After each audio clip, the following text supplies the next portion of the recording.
What is up, everybody? ZMT Sports back. Back. Better than ever. Another episode. 3 episodes in 1 week like this. I know. Well, technically, we split up the week a little bit, but this Zoom is working out well because we get to, do this whenever we want. Yeah. It's great. Today, me and Mike are pumped up to finally talk some baseball. Baseball. And this was an idea we both kind of like I threw it out there and I was like, dude, that's a good idea. And that was creating a Met Yankees super team. And we'll get into that, but I think it would be unfair for me not to bring up the New Jersey Devils this morning. Here we go. We just have a baseball episode. No. We got to. Hey, we brought through the Hudson River rivalry. Correct. We brought forth it in an episode the other day. So now, anytime something big or important happens, we have to. And then the Devils are officially 0-1 in games in hand. So you have 3 games in hand left on the Rangers because, the Rangers play tonight and the Devils don't. Who they play tonight? Who they play tonight? For the Flyers, and I'm hammering the Flyers. I already put some. All right, so if they lose, let's get on the podcast again tonight, and then we'll talk about it. That's fine. But what I'm saying, what I just wanted to point out that since our first Hudson River rivalry episode, the Devils are 0-3. So it's a tough little scene right now. They're going through a lull. They're a young team, but like I told you last night, think about it. They lost 3 in a row, and they're still 500, and they still have games in hand on teams, not people. They stink. So listen, bounce back. You jinxed them. I jinxed them. I put money on them last night. God forbid. It's just a smart hockey move. It's a win-win for you. There's a win-win for you. You either win the money or the Devils get creamed, and that's what happened. The Devils got creamed. Because I wanted to risk my own money for a team that's not even – I don't even root for them. Bad pick, Tom. No, in all honesty, taking fandoms out actually was a pretty smart bet. At least I thought so before it happened. They should have – not even that they should have won the game, but like everything leading into the game, you'd think that they would win that game because the Sabres just came off a tough game against the Capitals, like you said. And Islanders, Islanders, I apologize. And the Devils they needed those 2 points. So you came off 2 rough losses. You need to compete against a team that you're supposed to be better than, and they didn't. So exactly. That's what my mindset was. My mindset was not the win-win situation. Whatever it is. That's what I did tonight. It's like, all right, what this? You want to know the question? I am hammering the Rangers tonight. I'm going to be a win-win for me tonight. Do you know what I did this morning? I literally valued. I'm like, okay, I looked at my bank account and I go, well, what does a Rangers win? What do I value a Rangers win at tonight? So. Because this game's important. We got our best players going through a Russian hit job right now. His country is trying to end his career. One of our players, Kako has COVID. Truba's out 4 to 6 weeks. Heedle's not back. So we basically got nobody. Our first line is the only line that's going to be productive. So I went to myself. I'm like, this would be such a huge win. I'm going to the game Friday. I'm like, I want them to be on a winning streak going to Friday. I'm like, what is a Rangers victory worth? And I put what I thought it was worth on the Flyers. So if the Flyers win, I get money. And if the Rangers win, I'm happy. So that's a win-win. That's a win-win. I didn't do that with the Devils last night because I could care less if the Devils won or lost. But anyway, enough hockey. I just had to throw it out there. Devils are 0-3 since our podcast. Rangers are 2-0. So things are changing. We're getting close to that same record. The Devils are 6-6-3 now. The Rangers are 6-7-2. So the Rangers win tonight. They will be point percentage-wise, exactly the same. I just had to say it because I had nothing to say. I can't defend myself. They have been horrid. I can't even defend myself. Just like I couldn't defend myself on Thursday. But let's move on, right? Let's get into the fun part. Let's not bash each other. Well, I'll bash the Mets in a minute. No, I'm just kidding. The Mets are a good team. So are the Yankees, which is weird. We don't really both top 5. This team. No, I was telling you before, like a month back or so, like when they got the trade for Lindor and everything like that. I said it. I was like, I'm happy for the Mets. Like you guys got a new owner. You guys got a good trade, a couple good trades. You guys are making moves. Stevie Cohen's awesome. I like Stevie Cohen, and it's just like things are starting to turn around for the Mets. They're top 5 in power rankings. They're number 5, and it's different. Like obviously, who wants to be the better team in New York, or whatever.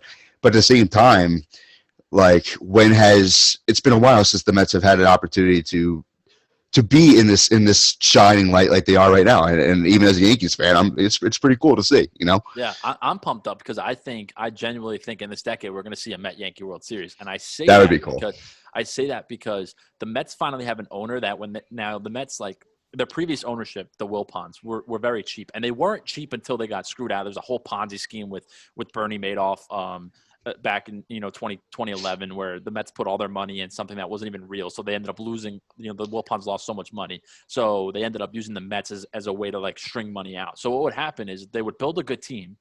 They would draft well. They drafted all these pitchers and like they drafted guys like Conforto and Alonso and McNeil. Like they got all these players, right? They built these good teams, and then they would have to tear them apart because they couldn't afford to keep everybody. So the Mets would be good for a year and then be bad for 4. Good for a year, bad for 4. And now they have an owner where they have this core. They're going to keep this core. They're going to add to the core, and I think they're going to be more. They're obviously not going to be the Yankees. When I say this, I don't mean it as they're the same as the Yankees. They're going to be more like the Yankees, as in when they get a good team, when they find their good team, the team's going to be consistently well. And that's why I think eventually, because the Yankees are the Yankees, and now the Mets are going to become the Mets, we're going to see a World Series against, these teams are going to eventually meet. Think about that for the market. That'd be amazing. It'd be like 2000. We were 3 years old when the Subway Series happened in 2000. Yankees won 4 games to 1. So I would love to see the Mets get another chance to get the Yankees back in a World Series. So that's what. I hope not, but at the same time, I'd be happy for you, Tom. I'd be happy for you. It would be. I wouldn't be happy for you guys because you have 28 of them already, or 27 of them. Let's just have it, Tom. Let's just have a year. Let's just have a fucking year of pure agony for one of us. Let's have a Yankees Mets World Series. Whoever wins that, obviously, one's gonna be upset, one's gonna be happy. Let's have a Jets Cowboys Super Bowl. Fuck it. Let's just. I don't know if I can handle that one. I think I'd rather have a Met Yankee than Cowboys Jets. I would be more sane. After watching the Yankees lose in a World Series than watching the Cowboys lose. Because we've been waiting so long for the. We haven't seen shit. We haven't seen shit. Faced each other, I would. Dude. Yeah, dude. I don't know if I'd watch the game. I think I would just wait for the update after. I mean, obviously, I don't watch the game. It's just we wouldn't talk to each other probably for. I'd cry every first down the Jets get, dude. I wouldn't watch it, dude. I don't know. I can't. I'd have a heart attack. I think I'd have a heart attack when the Jets make the Super Bowl, whoever they're facing. But anyway, I thought this was a good idea to do this Mets-Yankees super team because I feel like for the first time in my lifetime, the Yankees and Mets have comparable teams. Yeah, I mean, usually I think the Yankees are just got talent.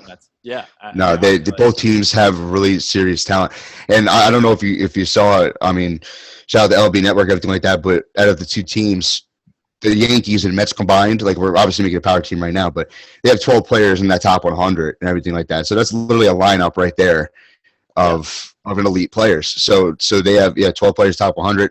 Despite how it was a short season last year, despite the Mets finished 4th in the division, Yankees finished 2nd. So hopes are high, and I think these two teams have a really good chance to do something this year. So I agree. So to get started on this, I think we have to start with the rotations, without a doubt. But I'll let you decide if you agree with that or if you want to start somewhere else. No, yeah, I'm cool with the rotations. Let's do it. Okay. How do we want to do this? Do you want me to go through mine and then you go through yours, or do you want? Yeah, because I want to see how you do it and see if I have the correct way of doing it. Okay, so I just did 1 through 5. Okay. Deal. Okay. All right. So my ace, my number 1 starter. I'm starting opening day. I'm starting game 1. I'm starting game 7. Mm-hmm. Jacob deGrom. Okay. Is number 1. My, I guess ace 2, right? Sure. My number 2 is Garrett Cole, without a doubt. Yep. And I did this purely based on if everyone's healthy. So I didn't even take into consideration people who aren't coming back till June or aren't coming back to July. I want to continue because I put that in mind too. So I did fully healthy. So when our teams on paper are 100% healthy, I did that based on this. Deal. Okay. So I have DeGrom is 1, Cole is 2, Syndergaard's my 3, Carrasco's my 4, and Severino's my 5. So okay. I have 3 Mets in my rotation and 2 Yankees. Who was your 4th one? Carlos Carrasco. They traded. Gotcha. Yeah. Gotcha. All right, deal. I have almost the same thing, believe it or not. I had a question mark next to Noah Syndergaard because I know that he's hurt, right? Isn't he that Tommy John? So it's going back in June. Yeah, exactly, and that's why I kept all right. So I kind of have one that is healthy and not healthy. You know what I'm saying? Like I have Like the one like we're talking about right now, if these guys can play right now, I have DeGrom number 1. I got Garrett Cole number 2. I had Carlos. How do you say his last name? Carrasco. Carrasco is 3. I have Kluber at 4. Corey Kluber. Okay. That's how you say it. And then I have because if Severino's hurt right now, I have the guy that's on the Mets. I like him a lot. Waller. I like Waller a lot. Who? Waller? Walker? Walker. I wrote his name down. No, yeah, wrong. No Stroman for you? Isn't Stroman hurt too? No, Stroman's 100% healthy. I was debating. I thought he was on an injury. I was debating when healthy putting Stroman over Severino because their numbers are completely the same. I can almost agree with that, but I saw Severino's got better stuff. So I saw like when I was looking everything up, I saw that he had like an 8 next to his name, so I didn't know if he was hurt or whatever it was. Yeah, no, but, he's healthy. He's got a chip on his shoulder too. So. But yeah, if they're just completely healthy, I basically agree with you. I like DeGrom, Cole, not even in order, but Severino and Noah Syndergaard without a doubt being in there if he's healthy. Okay, so going with yours though, because I want to create like a little like thing. Going with you, do you have more Mets or more Yankees in your rotation? I think I have more Mets. More Mets. So you're 3-2 as well, right? Yes. Okay. What are you making a record book right now, dude? Yeah, that's the point of it. Like what roster? All right. Well, yeah. Well, pitching right now. If we want to do a comparison, Mets got it pitching. Yes. Yeah. So I'm saying rotation. Mets. Rotation Mets. Yes. Bullpen, because bullpen's a part of pitching. This was very hard for me because I wanted to. I thought it was like even. I wanted to do 6 bullpen spots, but I only ended up 5 because I think the Yankees have their core 3 and the Mets have 2. So it was like so I didn't know where to go with the third spot, making it 6. So just out of the doubt, I put the Yankees 3 horses. I put Green, Britton, and Chapman. Like without a doubt, that's probably the best trio. That's what I got. For the Mets, I have Trevor May and Seth Lugo as the only 2 guys in the bullpen for me. So what about Diaz? I don't trust like if I was making a Yankee super team, I don't think I trust Diaz in my bullpen because everything that happened this past year. Yeah, now that you mentioned Diaz, I literally have Diaz question mark as my 3rd spot. So I didn't know if I wanted to put Diaz or if I wanted to like take a shot on a long horse like Luis Sessa out of the Yankees bullpen or something like that. Like all right, well Luis Sessa can have a breakout year this year, so maybe I'll just put Sessa instead of Diaz. But if I had to choose, obviously it would be Diaz too. And because I have Diaz written down, it would be a split 3-3 Met Yankee. I don't know about I literally had 3-3 too. I had for the Mets, I had Trevor May, I had Lugo, and I did have Diaz. I just had Diaz because I know that he was like that. He always was consistently in, despite how he did. He was always consistently in, especially in for whenever DeGrom was on the mound too. He would come in. And then Yankees, I had the 3. I had Britton, Green, and Chapman. Sadly, I had to put Chapman. I mean, I have my opinions about Chapman, but like I honestly almost wanted to put Jordan Montgomery over him, but like obviously I'm not that stupid, so I kept Chapman. So that's what I got. So yeah, I got 3-3 with Mets and Yankees. So bullpen is a tie. So bullpen is a tie. Through pitching though, Mets have 6, Yankees have 5. So the Mets are up 1. Yes. We got out of pitching. The Mets are up 1 PowerPoint. We'll call it ZMT PowerPoint. All right. This is where I think the fun starts. Oh yeah. Because both these teams have a lot of players that can be moved around. So basically, this would be like for you, who you moved around to create your lineup, who I moved around, and who moved the players around best. Are you gonna name a batting lineup, or you're gonna go on the field like left field? I'm gonna go on the field. I'm gonna go on the field. And then a batting lineup. I mean, I don't even know because I got a batting lineup for you. I want you to hear it when we're done with the field. That's fine. But like I could put any of these guys anywhere really if I wanted to. Sure. But I'll start. I don't mind unless you want to start. No, whatever position you want, wherever you want to go, you start. Go ahead. Yeah, we'll go position by position because it's easier with this. Okay, at catcher, start. The battery mates. We'll start with catcher. We just got it done with pitching. James McCann. Yes. We agree. Yes, James has McCann. Not played a single game for the Mets yet, but we're choosing him over Gary. I'm choosing over. Gary Sanchez. Jesus Christ, dude. Not a catcher. I don't know. Gary Sanchez, but I used to like Gary Sanchez too, but his play, especially at the catcher position, has declined. Just like so bad. It's bad. So yeah, I'm gonna choose James McCann. I don't give a fuck if I haven't seen him play in a Mets uniform yet. I am picking him over Gary Sanchez. To put into perspective, before DeGrom's first breakout year, when DeGrom was like kind of all that. I mean, it was never kind of but like it was more about Syndergaard and Wheeler and like stuff like that because that's what Mets fans, whatever. There was a time where the Mets were considering trading Jacob DeGrom because they didn't think they could afford to give him a contract. That was the Wilpons. Yep. I literally wanted Clint Frazier, Gleyber Torres, and Gary Sanchez, but Gary Sanchez was like the big piece for DeGrom, and the Yankee fans were like, no. But like looking back, obviously that would have been a terrible trade. Oh man, that would have been it would have been a good trade, but a bad trade because the Yankees probably wouldn't have as much depth and as much power. And DeGrom would throw a nasty pitch and be in the back. Disgusting. No. Yeah. But anyway, that was just my thought there. That's how much I valued Gary Sanchez 3 years ago, and now I'm choosing a guy that's never even played in a Met uniform yet. Rough. So James McCann, 1-0 Mets. Go ahead. Yeah. Okay. First base. This is where it's going to start. This was hard for me. Where it's going to start. This was hard for me. I'm going Dom Smith at first. And trust me, this is where I went with this because and caveat, we have a DH. Yeah. We're going to have a DH. Yeah, and this is because I know there was 3 different people you could possibly have for, but Alonso. Yeah, we'll talk about it. Yeah. I put Voit over Smith, listen. I put Voit over Smith just for this reason. I mean, obviously, it's kind of biased because I've seen Voit play the first base position more than Smith, but I know Smith he's versatile. He can go in the outfield too, and I've seen him make really good plays in the outfield. So, like, would it hurt for him not to be at first base? I don't think so because he's so versatile, and his bat is amazing, and that's why it was hard. Like, but Voit's bat's good too, so it's just I don't know. I know his 56 hits in one season last year. Like, that's incredible.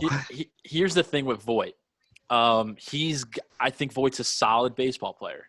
I think he suffers from Yankee bias. I think he's overrated. I think if you look to – I don't even know. You can even look at how he played his first year as a Yankee. Like, his stats were a little overrated. You would think that – to me, you would think that Luke Voit is a top 5 defensive first baseman and a top 5 hitting player in baseball. That's how much hype he gets.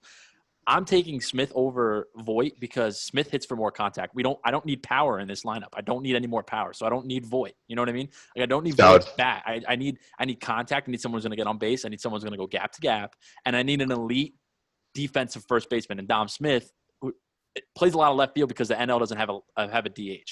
The NL had a DH like they did last year. Dom Smith's going to play first base and have plus defensive numbers like he did. And Pete Alonso's going to DH. So that's why I chose Smith. He hits for contact. He's got some pop, but he goes gap to gap. And I'm getting better defense than Alonso or Voit. So that's why I'm putting Smith at first base. I'm not taking anything away from Voit. I think Voit's a good baseball player. I just think he's a little overrated.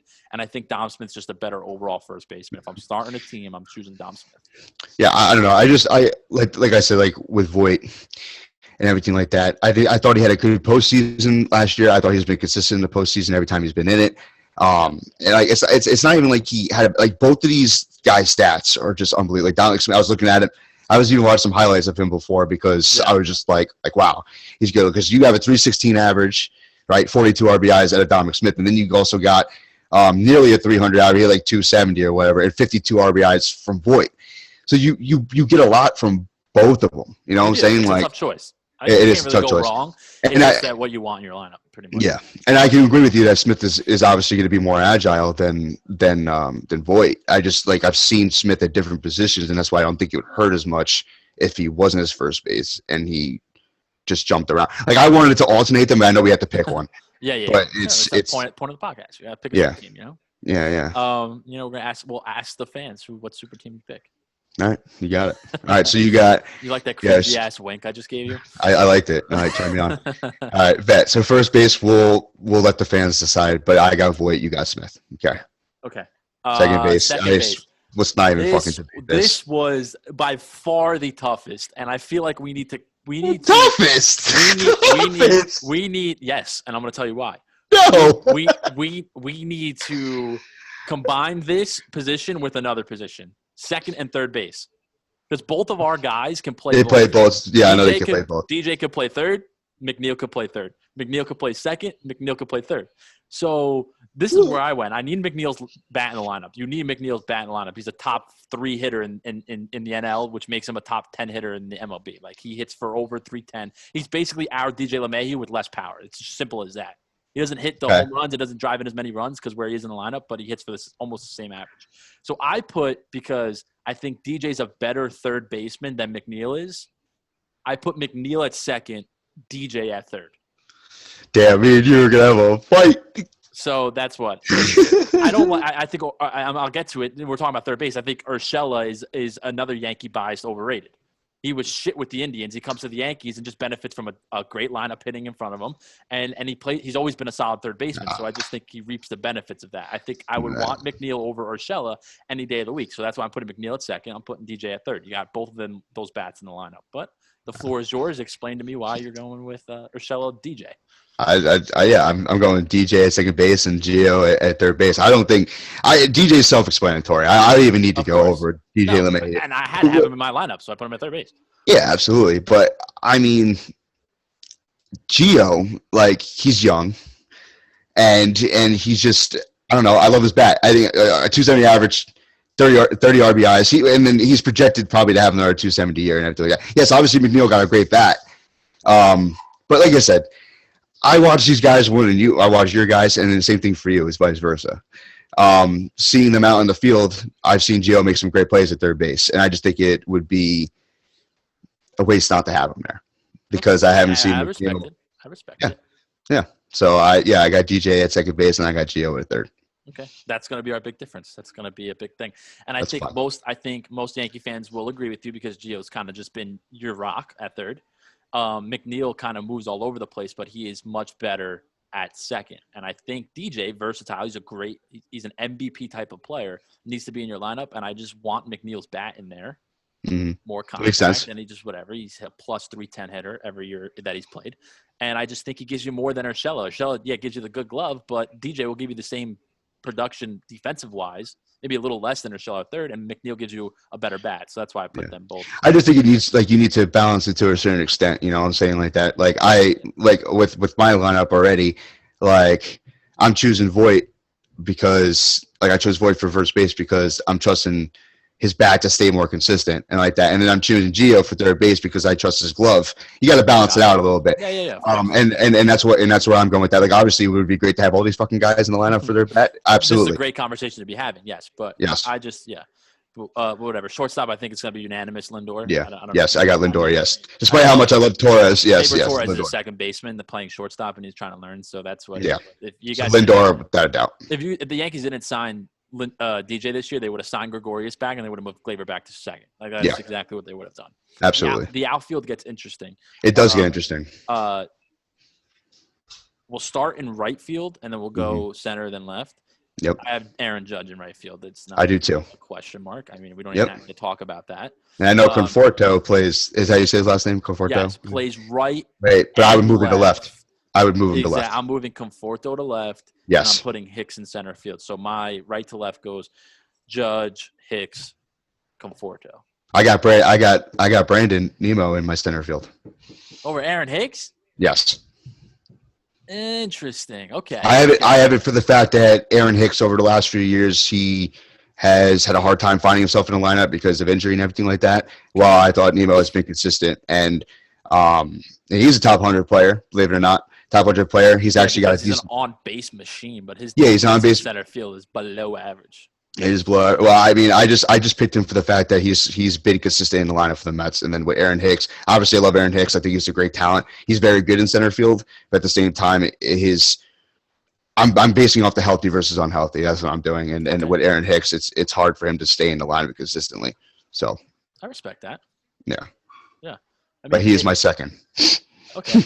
So, nice. I think we created two good teams. I think the only thing that I would actually debate and I would have a conversation with, and I would second base, third base opinion is a second base, third base. Does someone really value McNeil that much in that bat, or do you just want Gio and LeMahieu because it's been so consistent and so dominant for the Yankees over the last couple of years? It's just I think this is where my Mets bias comes in. I need McNeil's bat in the lineup. He can hit 2, he can hit 9, he can hit 7, he can hit, you can just he's a Swiss Army knife. You just put him anywhere and he's going to produce for you, and he's going to do all the little things right, and he's going to play with heart, and that's what I need. I don't need 270 hitting Gio or Urshela, but I think he actually has a higher average than that. No, I didn't really look. What, Gio?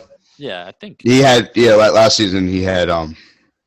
Last season he had 298. He had 300. Yeah, I'm gonna say he's around 300. I'm saying I could see him having a 270 average this upcoming year. Yeah, I think that's what he's projected for. Here's the thing with Urshela and why I put McNeil over it, and the same thing why I put Voit. I think both of them have topped out. Do you know what I mean? Like, I feel like they are what they are. Yeah, like I feel like they don't have any higher ceiling. Their floor is their floor, very productive floor. I think they're kind of where they are already. The Mets have never really set McNeil at one spot, and Dom Smith and Alonso have been, the shortened year. Alonso really struggled his last year because of whatever it was, and I don't know. But his rookie year obviously broke Aaron Judge's home run, rookie record. They have such a higher ceiling. They're younger. They're less injury prone. Like they can be. We don't know what they are. You know what I mean? So if I'm creating a super team, right? If I'm creating a Met Yankee roster, they're going to be called the New York Yets or whatever the fuck you want to call them. New York Yets. I'm New York Yankees. I'm putting McNeil on the field rather than Urshela, and in order for me to do that, I needed to move LeMahieu to third. So that's just my. Oh yeah, I mean. Where I'm at. Yeah, makes sense. I mean, obviously McNeil's not great at that, everything like that. I just try to balance it out when it comes to defensively because and I respect that. I think even no matter where we go with your team, with my team, I think the bats we're winning because the bats is insane. The defensive productivity is just amazing. And the pitching rotation is disgusting too. Oh yeah, so you have that to back you up. So as we called it before, ZMT PowerPoints, we got to have some fun with this. We got to create a little back and forth here. I had a feeling that you were going to put Voit and Gio in your lineup, but I was not expecting you to put Nimmo. So that kind of threw a hinge in my predictions of what rosters have more players. So my roster has 11 Mets. This is bullpen, starting, and lineup. Has 11 Mets and 8 Yankees. I added Voit, and it became 10-9. And then I had said if you put Gio, it was a tie. So because I gave you Voit and Gio at a tie, but you gave me McNeil, it's 10-9 Mets. So no matter how we cut this cake, we're going to end up having more Met players than Yankee players, which that's why I wanted to do this, because I think it would be a surprise to some people who didn't really delve in and think and do this like we did for today. You know what I mean? I'm sure, if you ask people, just randomly, all right, who do you think, if you're creating a Met Yankee team, what organization do you think has more players on it? I think naturally our brain just because the Yankees, we're gonna go, the Yankees, no matter, and then you're gonna go DJ, Glaber, you're gonna be like, whoa, and then you look at it and it's like you actually think about it, it's like, wait, I'm taking McCann over Sanchez. You took Nimmo over Hicks, which I don't agree with, but I respect it because there's no really wrong answer in any of this. And then you're going, wait. You could take McNeil at second and LeMahieu at third. It's like the Mets rotation. I'm really only putting Cole and Severino because I don't know what Kluber is going to be. So it's like, wait, this is actually really close. Both these teams are good, and that's why I want to do this. I wanted to create awareness with spring training starting that both these teams are going to be good. It's not going to be the same Yankee-Met, Yankees are this, and the Mets, whatever. Yeah, it's going to be competitive. Yankees are I agree. Yankees, and that's why I'm being realistic. That's why my team is the way it is too. And I respect that because not a lot of Yankee fans. I'm just saying it might be. I know because if we had Vinny Serafino on this podcast, he would have picked Brett Gardner. Oh, I hate that's the only thing. That's the only player on the Yankees, and being there are some. I remember as my third center fielder in my lineup. There are some Met fans out there that are completely irrational, and I can't stand when that happens because as a Met fan in this city, we talked about our Hudson River rivalry podcast, you need to know where you stand. The Mets are always going to be the little brother. No matter what we do, the Mets literally would need to win the World Series 25 years in a row in order to have the same amount of World Series championships as the Yankees. It's just disgusting. The Yankees are the Yankees. It's what it is, know? If me and you were baseball players, professional baseball players, and we had to choose between the Mets and the Yankees to start a career, if I wasn't a Met fan, I'm choosing the Yankees 10 out of 10 times because it's the Yankees. You know what I mean? I'm not choosing the Mets. You still wouldn't choose the Rangers. There's some though. Yankee fan. Of course, you had to just throw that in there. Oh, you're trying to make me admit that the Devils. I mean, they are. They are. The Devils are the little brother of the Rangers, but I would choose the Rangers if I was a hockey player too, like any other player has. Like Artemi Panarin did, took $2 million less to come play with the Rangers. But anyway, besides that, there are some Yankee fans that are just completely think the Mets are like everybody on the Mets and everything on the Mets is shit, and we don't even want to be brought up in the same conversation. But you know what, Yankee fans, be ready because the conversation's going to get a little tighter, especially this year. And that's why I'm happy that you're a realistic Yankee fan, and I'm definitely a realistic Met fan. This isn't Cowboys Jets. This isn't fucking Rangers Devils. My passion for baseball, I think, is realistic. Like, obviously, I'm a Yankees fan, and I'm going to root for them. But I think, like I was telling you when the show first started, when the Mets were making moves earlier this year, I was impressed. I'm not going to be a dick and be like, oh, like the Mets still suck, the Mets and everything like that. They're making moves. They're going to be a good team. They're going to finish with 90 wins this year, probably. I think they're going to finish 90 wins. Hammer in the over. Oh, yeah, I do. I think both these teams, the Yankees and Mets, not even just being biased to the Yankees, they're both going to be 90-win teams. They're both going to win the divisions. And like you said, like I'm not going to bank on a World Series this year, but I think it's going to be very close. It's going to be teased. I think it's going to be teased in these next couple of years. There's going to be at least a series win from each of these teams this year. That's my prediction. I like that. And I definitely want to do like a different like MLB season preview show. Yeah. Like for our podcast and maybe get some like people on. I was talking to Lennon, big Lenny. baseball guy, LTO on Twitter, TikTok. Famous guy. I want to definitely get him on, and then some of our other friends that play baseball, in college, and just like we gotta get Vinny on here just to fucking And I definitely want to do that. But since you brought it up, I definitely Yankees over is set at 95.5, Mets over is at 89.5. I'd be comfortable taking both overs without a doubt. Yeah. I think the Yankees have a better shot at winning their division because their division's a little less tough than the Mets. Yeah. The Mets have to deal with the Braves, the Phillies, and the Phillies. Yeah. The Yankees the Rays kind of sold everybody. That was kind of made their team good. Obviously, they're going to find ways to be tough as always, especially against the Yankees. I think the Blue Jays are improved, but if the Blue Jays, it's wait and see. Without a doubt, though, I think the Yankees are the favorite in the AL East. I think the Mets and Braves are the favorites in the NL East, but I think the Mets probably will have to be a wild card, and the Yankees will win the division. Do you know what I mean? So that's where I see this year going. I think there's a little too much hype for the Mets. I think we need to tone it down a little bit. I think we have a team finally. Humble. I'm always humble with the Mets because I've been burnt so many times. So many times. The Mets are the kings of starting hot and then flaring at the end of the year. How many times I've been humble for any team I like, and it just fucking throws me in the face, or I'm not humble. Yeah. But the Mets, I've been so humbled by the Mets. So humbled by them. It's the previous ownership. But this year, I'm just seeing a little too, like even seeing them top 5 in the power rankings, I'm like, we have holes. Like our bullpen is shit right now. Like we don't know what we're going to get out of our bullpen.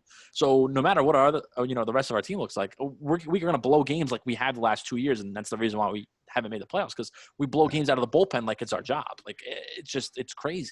Yeah. So that's why I'm just humbled about it. But I'm excited, of course, because it's not the same old shit that we always dealt with. But yeah, like you said, that's what I gotta say about the Yankees too. I mean, obviously we got Cole. They signed Kluber. I don't know how he's gonna be. You never know how he's gonna be. Yeah, you never know what you're gonna get. And that's it. Like obviously we lost. I mean, Tanaka was old and everything like that, and his play kind of declined. But you lost Tanaka, so it's kind of hard. So you got to bank on like Britton Green and Chapman. You got to bank on Chapman to fucking excel this year. So it's crazy because another thing that makes this whole Met Yankee year completely interesting when comparing both teams.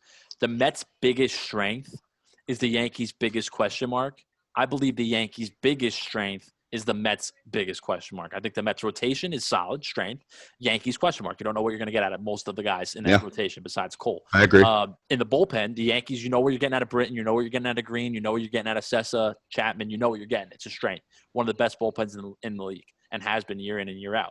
The Mets, you don't know what you're going to get. It's our biggest weakness. Like, if we had the Yankees bullpen, the Mets would win 110 games. If the Yankees had the Mets starting rotation, they'd win 120 games because they already win like 100 games anyway. But it's just like that's, that's what it is. And that's what I also find so interesting. The Mets and Yankees would be the perfect trade partners if they weren't the Mets and the Yankees. Yeah, I agree. It's crazy. I agree. It's wild. But, yeah, this was fun. No, this is awesome. I'm glad you get your Mets edge over the Yankees in the preseason polls. And the ZMT PowerPoints. ZMT PowerPoints, but these two teams, no matter if you wanted to go my way, if you wanted to go your way, they would be a 100-win team. I think, in my opinion. I think so too. But let's let our followers choose which team they'd prefer. Yeah, absolutely. We should throw 1 through 9 out there in rotations on our pages and see what response we get. We will. I'm sure people will like this. Yeah, absolutely. Baseball blood flowing, you know. Yeah, absolutely. I dig it. Yeah. So catch us back probably another time this week when we see something come up, right? Like whenever something crazy happens, we'll hop on tonight on Zoom. And This Zoom's working. Yeah, I like this. I like doing multiple episodes a week. I think it really is going to expand us and get to talk about things. I think we could even throw some polls out, see what people want to talk about. I think we should get a betting podcast out soon, maybe like 15, 20 minutes, just giving our best plays certain days of the week. I think it's cool. And gearing up for March Madness. We'll have some March Madness guys coming out too. I have to make an announcement. I probably have to do it every single podcast that I do, but if we do talk about bets in the near future, I am not betting. I am not betting. I can't do it. Tom will be the betting guy now. I will give picks and everything like that, but I will sadly not be putting my money on it. Milk money. Congratulations. Thank you. We're working men now. We're working men. We are. We were so close to saying sponsor FanDuel, and now I'm working for FanDuel. So maybe they could sponsor us. Maybe they could. Just want to put that out there in case they find this podcast. I'm not betting no more. I know it's illegal. I'm not doing it. I'll be giving the line. I'll be giving the lines from my personal account associated with FanDuel that Mike is not associated with at all. I'm not associated. And, Mike will be giving his opinion on what teams he likes, but I will be the one placing the bets, the money line wagers or the spread wagers on the bets. Yes. I will give picks. I will not be betting it, FanDuel. No. All right. But yeah, again, congratulations. Thanks, we're growing. We're growing. Growing. As our podcast is growing. Yes. Beautiful thing. Electric. People love the videos. I'm going to be posting this again on YouTube. It's awesome stuff, man. You know, we're taking steps. This is just great. Our TikTok, we could have some fun with the TikTok on this one. Yes. We can post the players' faces or GIFs or them. Man. Go through it, so it'll be awesome. But yeah, great episode. All right, good episode, Tom. Spotify probably by the end of the day and all that. So Spotify, Apple Podcast, YouTube, TikTok, Facebook, Instagram, Twitter, all over, baby. Yes, sir. All over it. All right, Mike. All right, buddy. ZMT Sports check-in. Checking out.